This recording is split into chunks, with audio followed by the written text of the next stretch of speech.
Okay guys, I'm getting a little nervous. I should have probably left yesterday. Let me show you what's going on.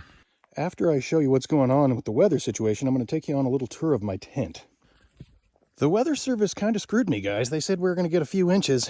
There's already 6 and it's just coming down. I have a long way back to the highway and I'm kind of screwed now. I got to wait till tomorrow. A lot of people have been very curious about this tent. It's kind of funny how the videos keep blowing up. I'm going to tell you all my gear, what the names are in case you want to go out and purchase it, and what I've figured out in my many years of camping to make life a little easier. But this is an alaknak tent. A-L-A-N-K-A-K-N-A-K. Alaknak. It's fun to say. Alaknak. So I got the vestibule. This makes it nice. Look at the size of this thing. You can put all kind of crap in here. I had some carpet and it froze. So I've got it out here ready to throw in the truck. I've been up here for 2 weeks now, so it's getting kind of gross. And I've been trying to keep it as clean as possible with my slippers. I've had a lot of people from the country, Europe, give me a lot of crap about all the stuff. They say this isn't camping. I don't know what else you call it. I'm on a cot. Yeah, that's nice.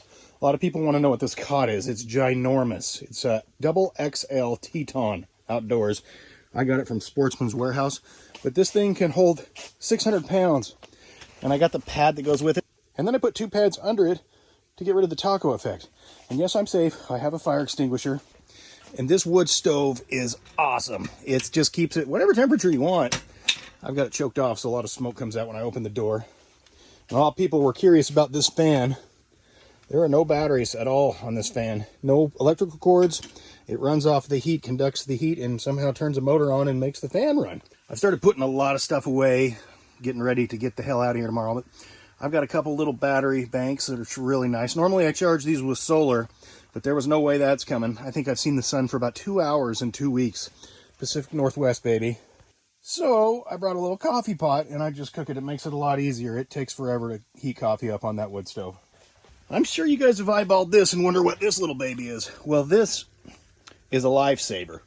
Check this out. Sometimes this wood up here gets so wet, so I just flip this baby on, shove it in the hole. The fire's already going, but you know how your fire dies? Watch this.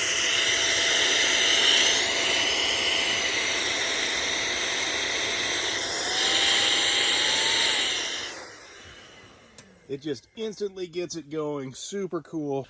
So this guy is just a little cheap 300 watt. It actually does really well. It's only 7 pounds. This is the more expensive Goal Zero 500 Yeti X. I like this because I can turn lights off and turn my Starlink on and off without having to get out of bed via the app.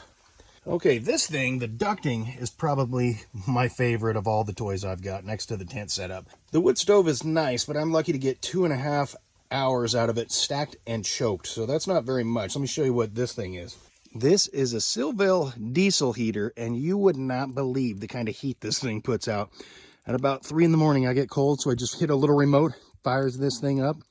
And the best part about it, it has a heat exchanger, so there's no condensation. It pumps dry air in there, and there's no odor, none. This is probably my favorite thing. And by the way, I'm not sponsored by any of these companies, but if you want to send me money, feel free. But I'm just doing this to help you guys out. It's a pretty sweet setup. Because let's face it, there's nothing worse than getting out of your bed in the middle of the night to put more wood on the fire. That sucks. All right, I don't want to hear it, but here's my Starlink. This thing actually has a heater on it. And you can see it's melted around. The snow over here I had to dig out because it's getting so deep it couldn't face north. Okay, this is about 2 hours after I made the video. Look at it now. It is still just coming down. My truck has about 8 inches on it now. I don't think it's going to stop. I am getting really nervous now, so I'm going to make the little trip down to the highway. It's probably 7 miles on a shitty dirt road, just to see if I can break some snow down a little bit. Okay, this makes me happy. I got to the road. I think I'm going to be okay as long as it doesn't get another foot.